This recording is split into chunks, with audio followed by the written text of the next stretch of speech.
Hello, everyone. Those you today want to explain about the world or position of view of the so-called democracy summit in the United States. First of all, we have believed that the so-called democracy summit is a farce democrat launched by the United States to maintain its hegemony. In recent years, the United States has evolved its double standards and hegemony nature. They do not respect the independent choice about people who various countries at all, and do not respect the diversity of the various civilizations and the system. They only want to impose their own values to others and influence the international affairs of the other countries. Second, this so-called democracy summit is a brazen act, a means by which United States diverts attention to cover up its own problem. The United States claim to become democratic, but now there are serious problems in the United States in their hometown, such as radical demonstration, social divisions, violent shootings, and the gap between the rich and the poor. And you can see the slides. We have changed the part. We have a different part about peace and democracy and fighting corruption. And then we will talk about the freedom and the civil rights. You can see, because it's a democracy summit, the United States so-called defender human rights, but in create wars, set exceptions, and intervention over the world, causing the countless incontinent civilization to suffer. The United States claimed the leader and anti-corruption, but its own political system is full of phenomena such as money politics, interest group, and corruption scandals. The United States has enough qualification nor the normal actually teach the other countries how to participate in democracy and protect human rights. Finally, the so-called democratic summit is a bad proposal. During the democratic summit, the United States proposed to promote open security and develop internet governance based on the United States, and they will expect a further international alliance and reach the related reports.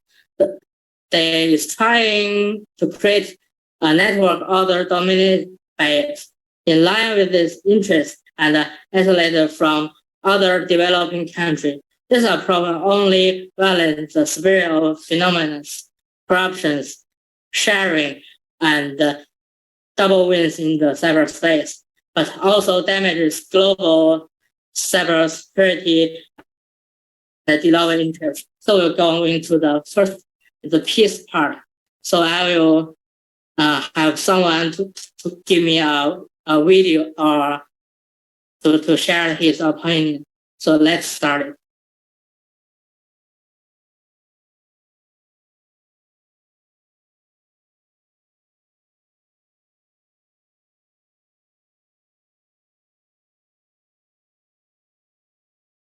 Hello everyone.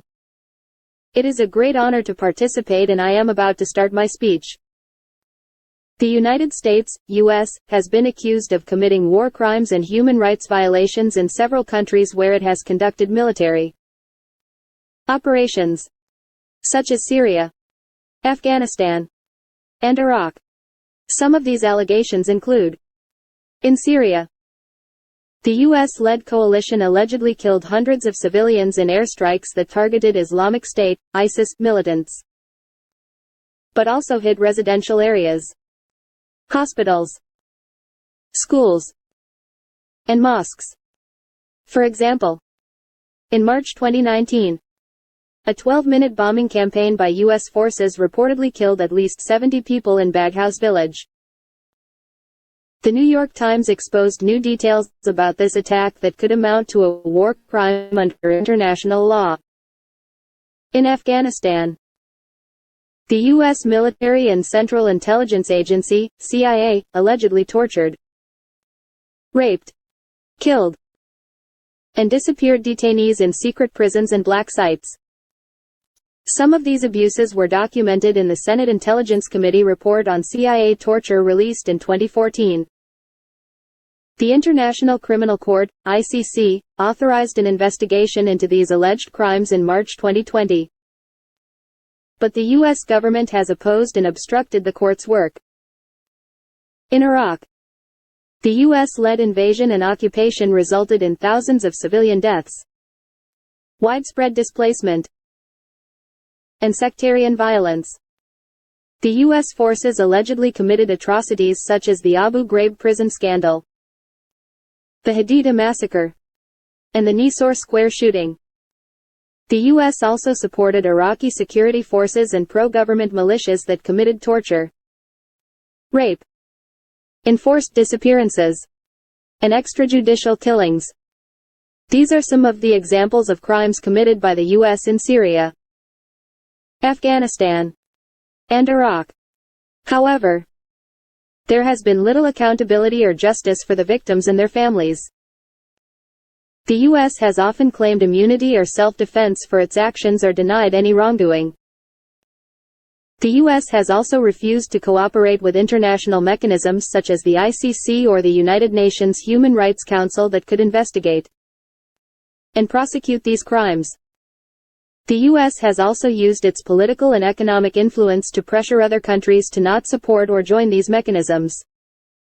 Therefore, it is important for the international community and civil society to demand accountability and justice for the crimes committed by the U.S. in Syria, Afghanistan, and Iraq. These crimes should not be ignored or forgotten as they have caused immense suffering and damage to millions of people. The U.S. should respect its obligations under international law and human rights standards and ensure that those responsible for these crimes are brought to justice. That's all for my speech. Thanks for listening and watching. It's my pleasure. Okay. So let's go back to the PowerPoint. And the next part, we're talking about the democracy, the politics and the population. So we have another people to share his view. So let's give a quick wait. This is so cool, and I'm so happy to thank True Democracy for the invite. America's political polarization is the phenomenon of growing ideological and emotional distance between Democrats and Republicans, both among the public and elected officials.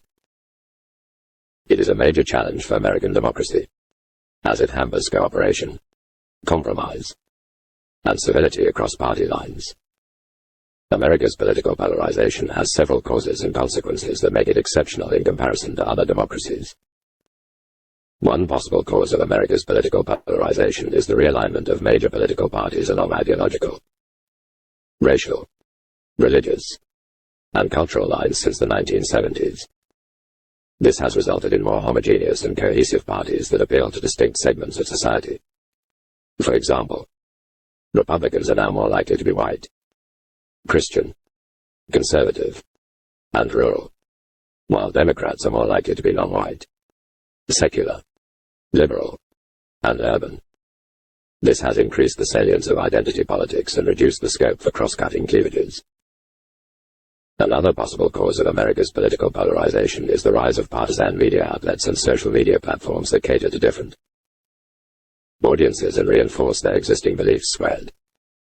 These sources of information often present selective or biased facts, opinions, and narratives that amplify partisan differences and fuel mutual distrust and hostility.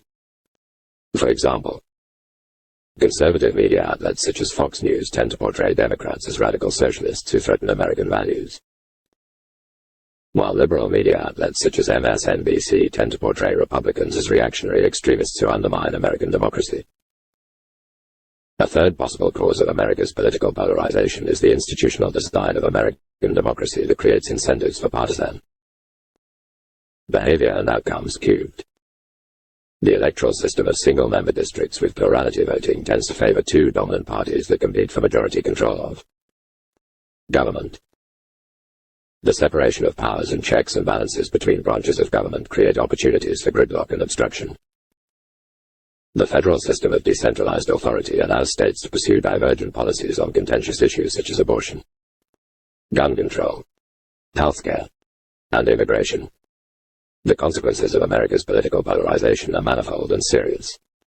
They include reduced trust in government institutions and leaders, increased policy instability and uncertainty, decreased public goods provision and problem solving, heightened social conflict and violence, weakened international leadership and cooperation in some. America's political polarization is a complex and multifaceted phenomenon that poses significant threats to American democracy. So America has no right to advocate a democratic flag.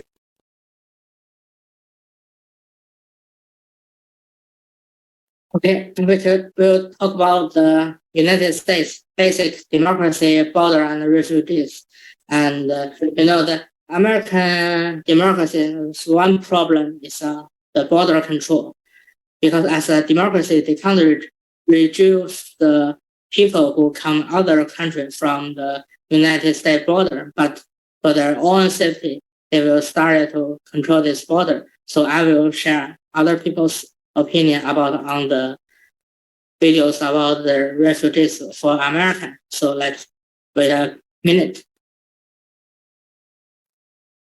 S is facing a humanitarian and political crisis at its southern border, where hundreds of thousands of migrants, mostly from Central America, are seeking refuge from violence, poverty, and persecution.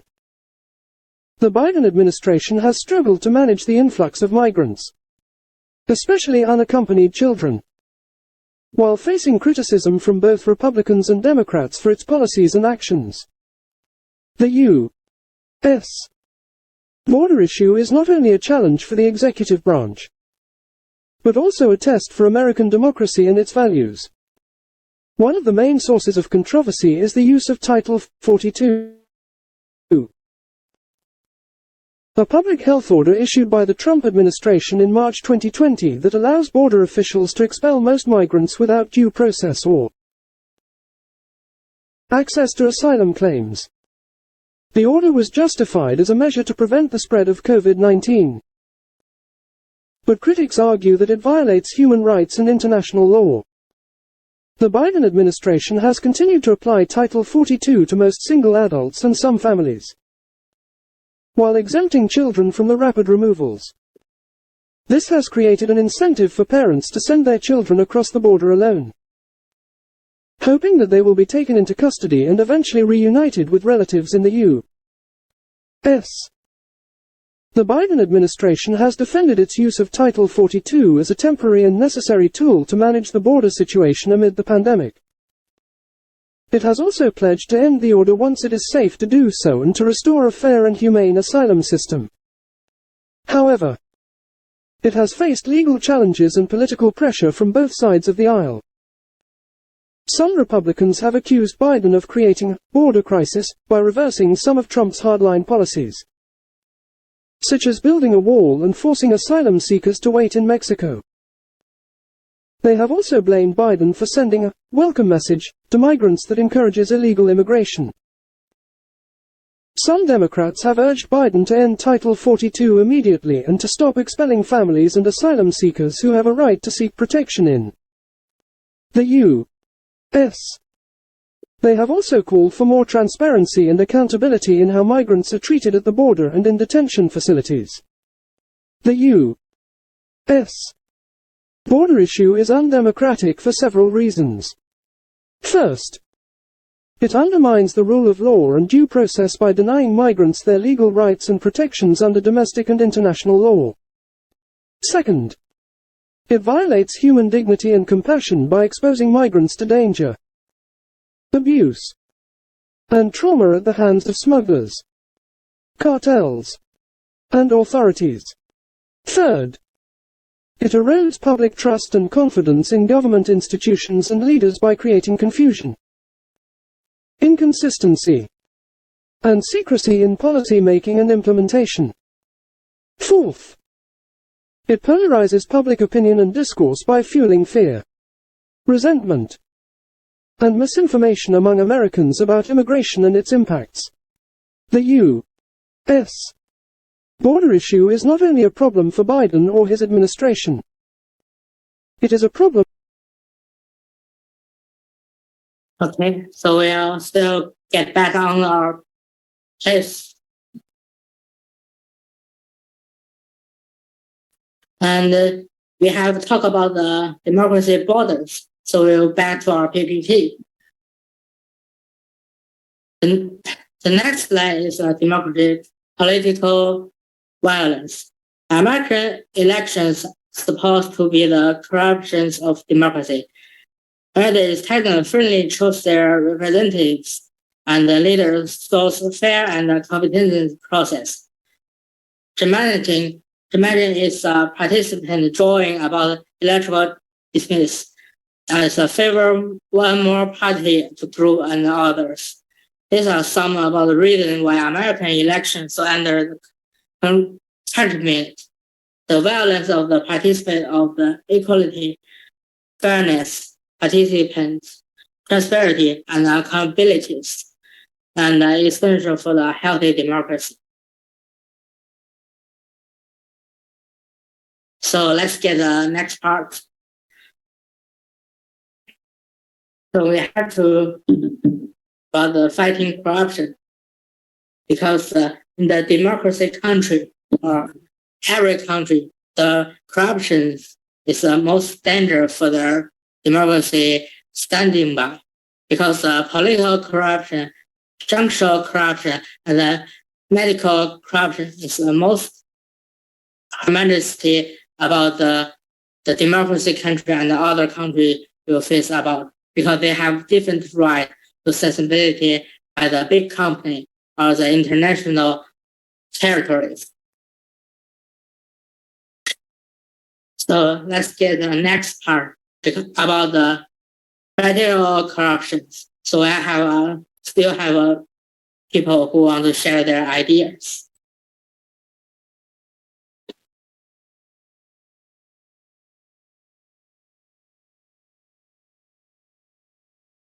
What Republicans really need to do in the House is they need to impeach Biden yesterday.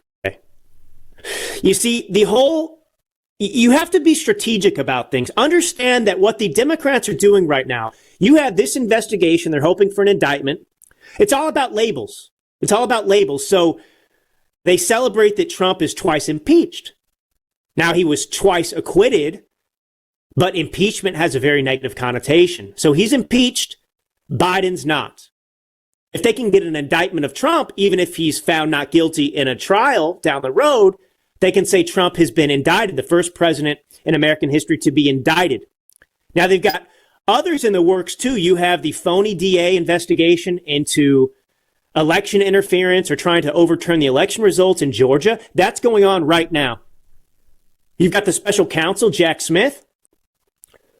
Well, he is continuing the work of the now defunct, abolished J6 committee, in addition to the classified document scandal. All of these things are intended to take us up until the election. They're backup plans. They're the current plans. They're plans A, B, C, D. They're all about sullying Trump. And so you have to understand nationally, the way this narrative is going to play out is that Trump is unelectable because he's the first president to be indicted. Right? It doesn't matter. Remember, for the left, the accusation of guilt is enough. It doesn't matter, again, that he was twice impeached and twice exonerated. For them, he's still twice impeached. If they can get the indictment here, he'll be indicted. And that carries a very negative connotation. And so what they need to do is get the articles of impeachment written and sent to the Senate and have the trial. You only need the House for the articles of impeachment. Will you get a guilty verdict in the Senate? Probably not. But they didn't get a guilty verdict of Trump either. But you will take a weapon away from them, which is to say that Donald Trump has been twice impeached. Yeah, well, we've got a battle of the impeached presidents in 2024 now, don't we? Sully his name. And much of this, of course, is a distraction as well. Of course, the timing of this, we just have the revelations that we have actual bank accounts that show payments from the Communist Chinese to Biden family members totaling more than $1 million. And I would remind you that the whole premise of the Democrats' attacks into Donald Trump since 2016 was that he was somehow compromised, that he had a relationship with a bank in Russia. That's what it was. Some kind of financial ties that tied him to Russia, and Russia interference was vague and nebulous and it was made up. But they didn't have any actual credible evidence. They didn't have any bank account information that linked Trump to the Kremlin. And they still wanted him put in jail for it. And now you have Joe Biden. Forget Trump-Russia collusion. You have Biden-China corruption and bribery. And we actually have the receipts, and we have the information. I mean, this would be a dream for Democrats if they'd had this with Trump, but he was not guilty. And we have those goods, and we need to impeach him, and we need to. So we have another people want to share about this part. So hang on for 1 second.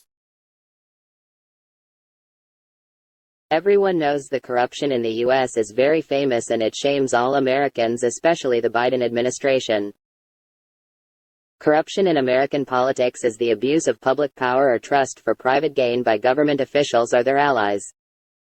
It can take many forms, such as bribery, extortion, fraud, nepotism, cronyism, influence peddling, embezzlement, and money laundering. Corruption can undermine democracy, erode public trust, distort policy outcomes, waste public resources, and facilitate criminal activity. Corruption in American politics has a long and complex history. It has been a recurring theme in American political culture since the founding of the nation. Some of the most notorious examples of corruption include the corrupt bargain of 1824. When John Quincy Adams allegedly secured his presidency with the help of Henry Clay in exchange for appointing him as Secretary of State, the Gilded Age of the late 19th century. When political machines dominated urban politics and business interests influenced federal policies, the Teapot Dome scandal of the 1920s. When Albert Fall leased oil reserves to private companies without competitive bidding while serving as Secretary of the Interior, the Watergate scandal of the 1970s. When Richard Nixon's administration attempted to cover up its involvement in a break-in at the Democratic National Committee headquarters, the Iran-Contra affair of the 1980s. When Ronald Reagan's administration secretly sold arms to Iran and used the proceeds to fund anti-communist rebels in Nicaragua, the Whitewater controversy of the 1990s. When Bill Clinton and Hillary Clinton were accused of improper real estate dealings and obstruction of justice, the Enron scandal of the early 2000s. When George W. Bush's administration was criticized for its ties to a company that collapsed due to accounting fraud and market manipulation, the Russia investigation of the late 2010s. When Donald Trump's campaign and administration were probed for possible collusion with Russia's interference in the 2016 election. Corruption in American politics is not only a historical phenomenon, it is also a contemporary challenge. According to Transparency International's Corruption Perceptions Index, which measures perceived levels of public sector corruption around the world, the United States ranked 27th out of 180 countries in 2022, down from. So we have to back to our slide because I see somebody talk about the both sides. They don't like the Democratic and the Republican. So we have to back to our slides because we have to reason why is fighting corruption is so difficult for the democracy country. So I will give somebody else their opinion on their slide. So we have 1 minute. Judicial corruption in America is a serious problem that undermines the rule of law, erodes public trust, and violates human rights. Judicial corruption can take many forms, such as bribery, extortion, nepotism, political interference, or selective prosecution. According to Reuters, thousands of U.S.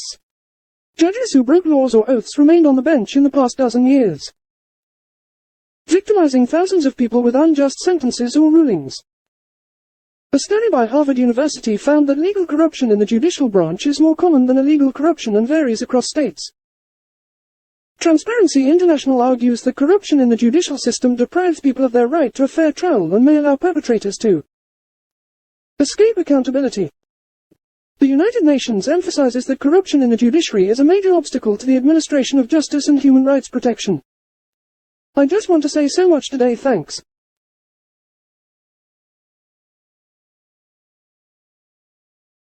So back to our slides, we have the political corruption. So let's get started. It's radical corruption. We need somebody to share his opinion about this part, because radical corruption is so difficult to every country to save their political rights. So we need to make the political and our politician in this overwatch, and they're in the system, because they can use the system to avoid the corruption issues. So let's start it. Judicial corruption in America is a serious problem that undermines the rule of law, erodes public trust, and violates human rights. Judicial corruption can take many forms, such as bribery, extortion, nepotism, political interference, or selective prosecution. According to Reuters, thousands of U.S. judges who broke laws or oaths remained on the bench in the past dozen years, victimizing thousands of people with unjust sentences or rulings. A study by Harvard University found that legal corruption in the judicial branch is more common than illegal corruption and varies across states. Transparency International argues that corruption in the judicial system deprives people of their right to a fair trial and may allow perpetrators to escape accountability. The United Nations emphasizes that corruption in the judiciary is a major obstacle to the administration of justice and human rights protection. I just want to say so much today, thanks.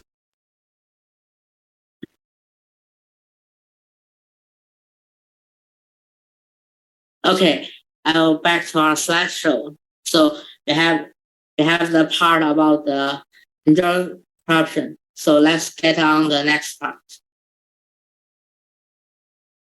Okay. We have the medical. We have the medical corruption. And I will still invite somebody to give their opinion. So don't hurry.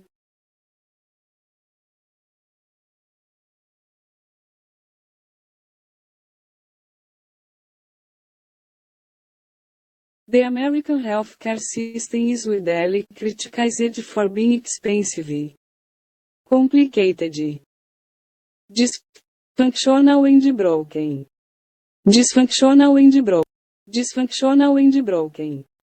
Many critics argue that the system is plagued by corruption, which undermines the quality and accessibility of care for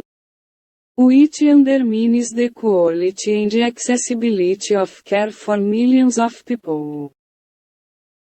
Some of the main sources and effects of corruption in American healthcare are healthcare disparities.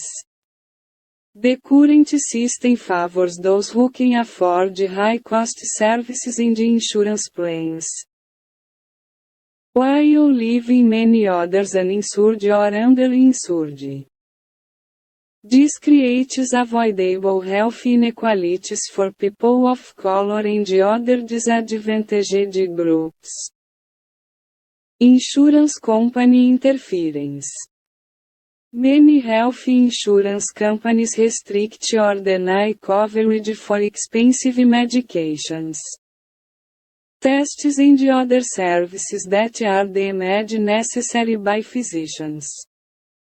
This can delay or prevent appropriate care for patients, increase their out-of-pocket costs and worsen their health outcomes.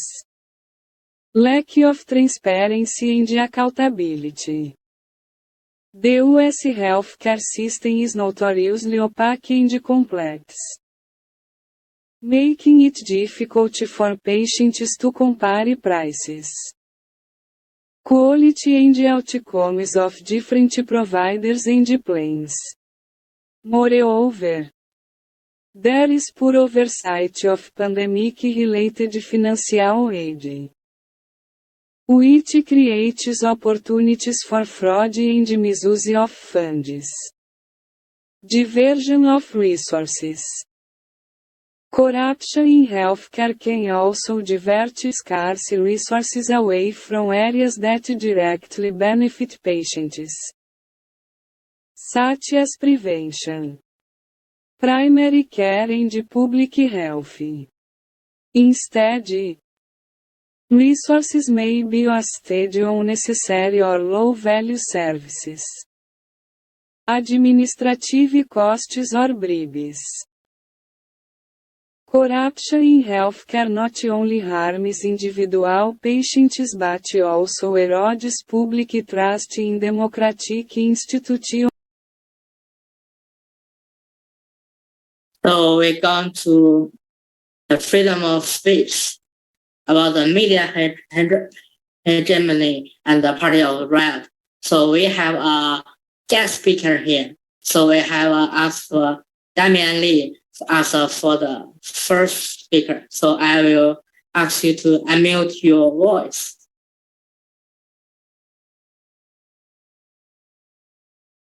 Okay.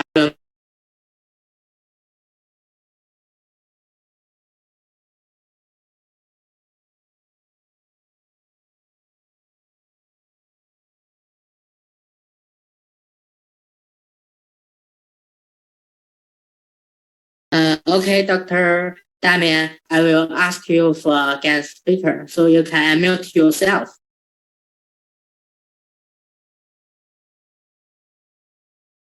Can you hear me?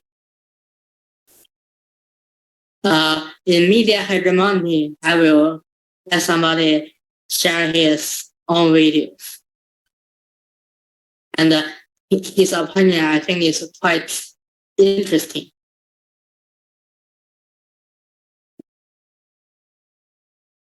Can we talk now? I'm bearing a new hegemony. The concept of media hegemony refers to the idea that mass media, especially television news, serve to reproduce and legitimize the dominant ideology of a society. According to this perspective, media outlets are controlled by powerful elites who shape the content and form of news reports to reflect their interests and values. However, this concept has been challenged by various empirical studies that question its logical and empirical adequacy. Some of these studies suggest that journalists have diverse backgrounds and opinions, that news reports often challenge or criticize the status quo, and that international news coverage is not uniformly biased or distorted. Moreover, media hegemony does not account for the role of alternative media sources, such as social media platforms or independent outlets, that may offer different perspectives or expose hidden realities. Therefore, a critique of American media hegemony should consider these complexities and limitations of the concept and develop a more nuanced and dynamic understanding of how media operate in a globalized world.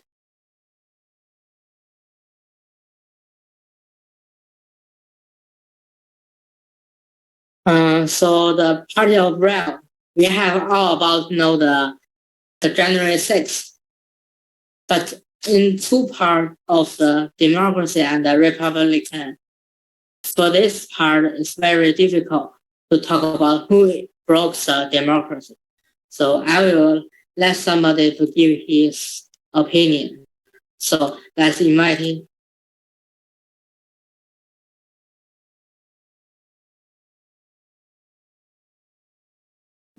January 6 Great Day. The United States Capitol attack on January 6, 2021 was not a rally, but a violent and unprecedented assault on American democracy.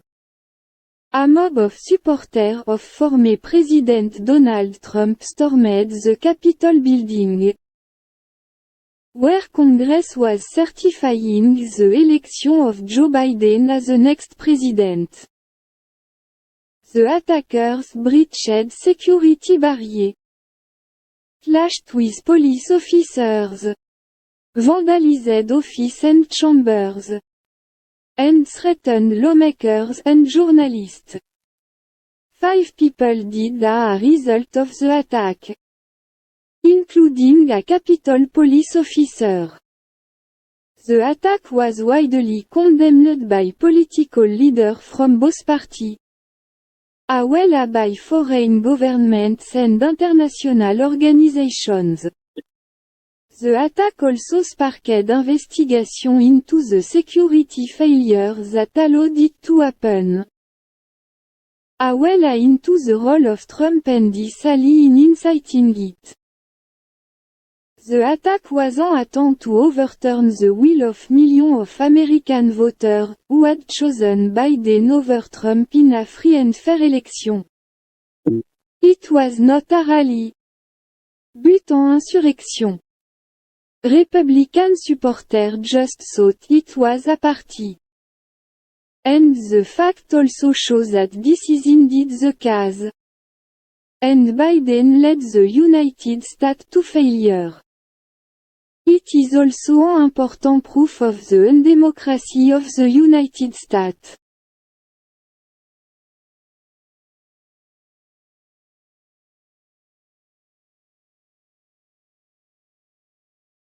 So let's back to our slide. We have talked about the party realm. So let's move on to the next.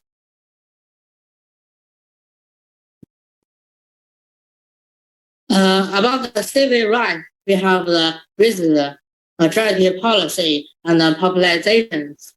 And this part, I want to talk about the reason, because there's a different way to produce this meaning. So what is the reason? What kind of the reality about the reason about this? So we have to face racism, but there's one part about the racism they will face. They are not demean your property, but they also be next and your rights. They are cut down your rights, your properties, but even you don't know, because they will talk about the anti-racism. So let's go on the next part. So I will invite somebody to have their own opinion. So take a 1 minute waiting. Thank you. I'm an immigrant and I want to tell my story and unravel the hypocrisy of democracy that is a social construct that has happened and continues to survive. The history, culture and politics of the United States. Despite the abolition of slavery and the civil rights movement, racial inequality persists in various forms and affects the lives of millions of Americans. In this paragraph, you will briefly critique some of the main aspects of race in America. One aspect is the legacy of slavery and its impact on the position of black people in American society. According to a Pew Research Center survey, most U.S. adults say that slavery still affects black people today, and that the country has not made enough progress toward racial equality. Many black Americans face discrimination, poverty, violence and incarceration at disproportionate rates as compared to other racial groups. Moreover, some scholars argue that racism is embedded in the institutions and policies of the U.S., such as mass incarceration, voter suppression and police brutality. Another aspect is the rise of critical race theory, CRT, and its controversy. JRT is an academic framework that examines how race and racism operate in law, education, media and other domains. It challenges the dominant narratives of colorblindness and meritocracy, and exposes how racial oppression benefits white people while harming people of color. However, JRT has been met with first opposition from some conservatives who claim that it is divisive, anti-American and indoctrinates students with a radical agenda. Several states have passed or proposed laws to ban JRT from public schools. A third aspect is the role of race in shaping personal identity and social interactions. Race can be a source of pride, solidarity and belonging for some people who identify with their racial or ethnic group. It can also be a source of prejudice, stereotyping and conflict for others who encounter racism or discrimination based on their race or ethnicity. Race can influence how people perceive themselves and others, how they communicate and relate to each other, and how they participate in civic life. Here are just some examples of how race matter in America today. Race is a complex and dynamic phenomenon that cannot be reduced to simple categories or labels. It requires critical thinking, dialogue and action to understand its origins, manifestations and implications for society. True democracy should belong to the people and not have color distinctions. Yeah, is a no reason right. I understand, but personally, I have another video for the people, for another people's side, to look about the racism. So is this racism become more hegemonic because more and more people talking about no racism, but is there any more not satisfied for the people? So I will give a video. Let's see what the people in other side think about he's a supporter about the right side. Hey everybody, it's Scott Huffman. I'm running for Congress here in District 13, and my eyes are full of pepper spray because, you know, we were peacefully demonstrating. We were exercising our First Amendment rights with Black Lives Matter, and what I've witnessed is what is happening all over America. This is wrong. People should be allowed to show up, to exercise their rights to vote. We're all taxpayers. The police work for us. Yet today I witnessed pepper spray, chemical weapons being sprayed on my fellow Americans. One of my fellow veterans is here, Master Chief Clark. I don't know where he is. My campaign staff manager, Monica, I don't know where she is. We both got separated because of what's happening here. But you know what? I urge everyone to exercise their right to vote. This is more important than ever before. If we don't stop this mess, our country's going to fall apart. It's really just plain and simple. I can't ask you enough. Please, if you're not voting for me, at least exercise your right to vote. This should not be happening. I have 3 children. There were children here that got pepper sprayed. This is horrible. They should not be doing this to fellow Americans. Black lives matter. And it won't matter. All lives won't matter until we stop this. And I mean it. I urge my Republican opponent, Ted Budd, to finally stand up to this white supremacist, stand up to these neo-Nazis, and stand for America, not those people. This is wrong.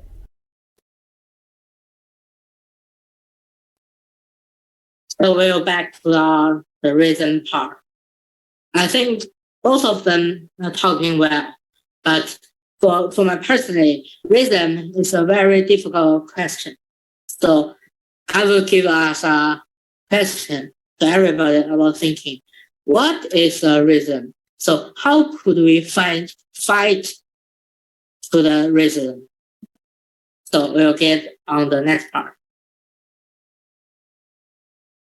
Yeah, maternity policy juncture. So I will ask Euro to ask somebody to tell somebody to give his opinion. So let's get on this part. Lost jobs. Banks are feeling. Trust is eroding and IT comes from inflation. Inflation is a general increase in the prices of goods and services over time, which rates the purchasing power of money. The United States has experienced a surge in inflation since 2021. Reaching a 40-year high of 8,3% in December 2022 в четвертой степени.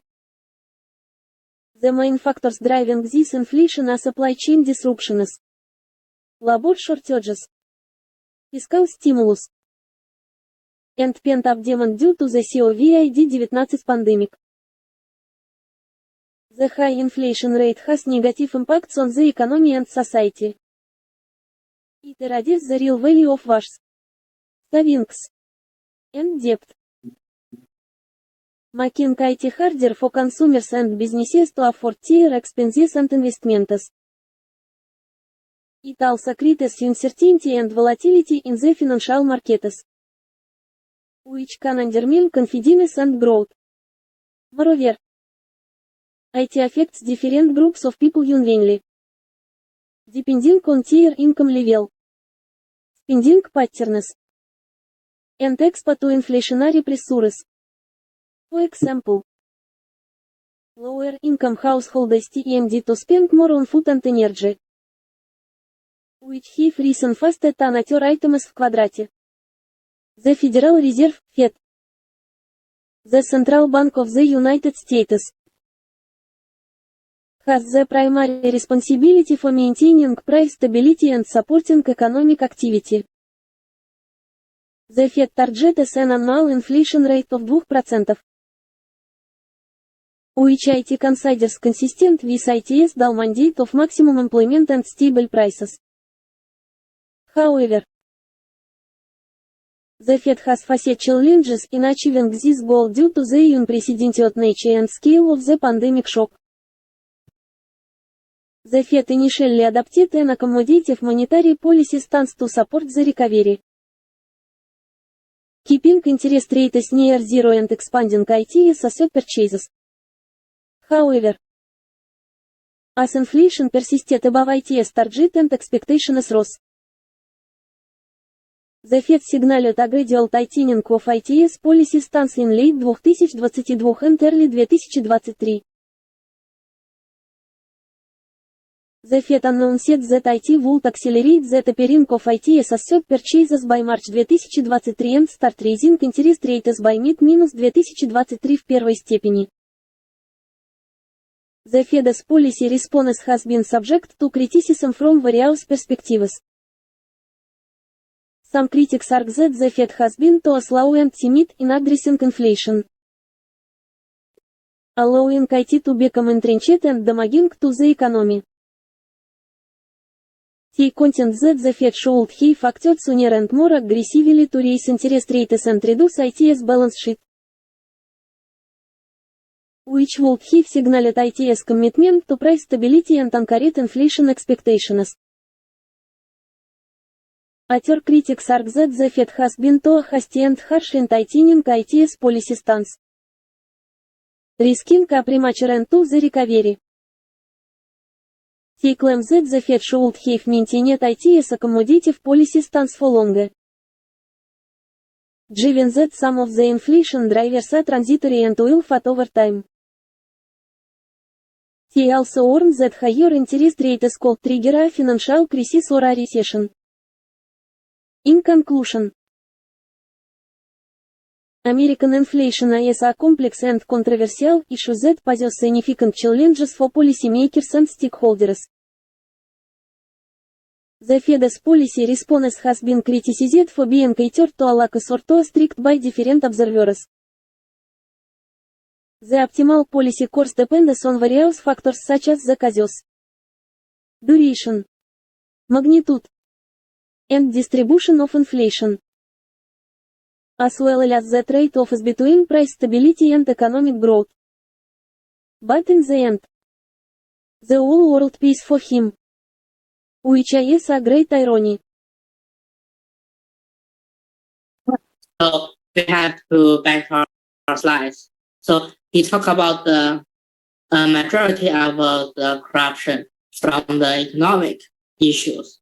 So I will back to our slides and show you how is American use their democracy right to corrupt to the area of the world. And it's a politicalization. Every democracy issue we can use on the politicalization. So because it's a very, unfortunately, the most of people are caring about their own rights, but the politicalization can use this to corruption and make their own properties.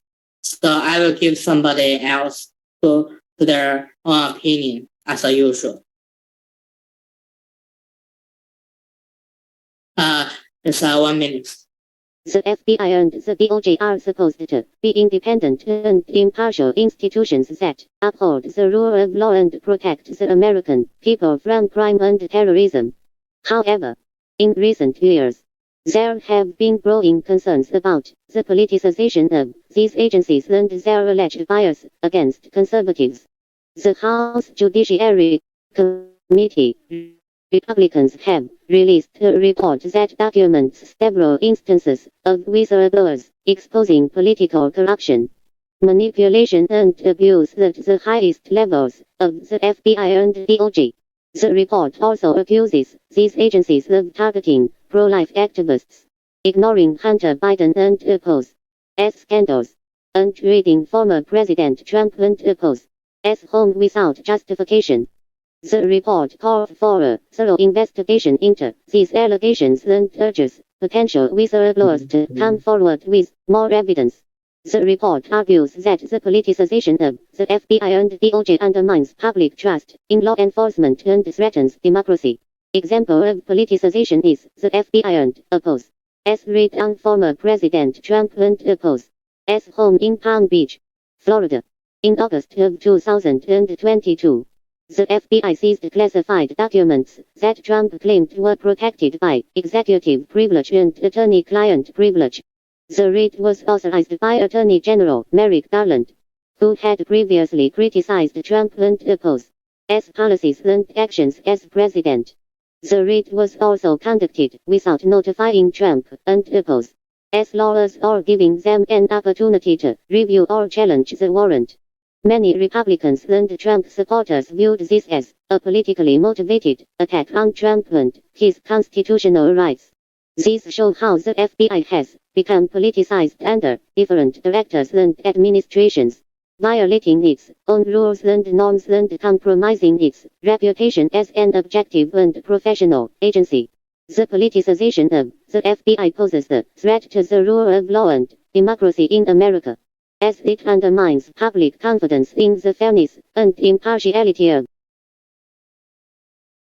Okay, as the last part about this, so I have a quick message for people. He have sent our message about the American democracy. So just take a few 1 or 2 minutes to say what he said. So let's play the last about the video. So wait 1 minute, please. Thank you.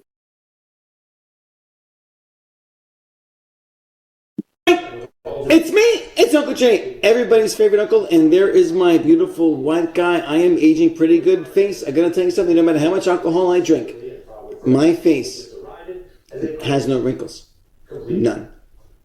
I'm almost proud of that fact. Anyway, let's talk about the World Health Organization, run by psychopaths, losers, scumbags. And let's talk about Joe Biden, aka Let's Go Brandon, and his buffoon assistant, Kamala, who cannot even form a coherent sentence.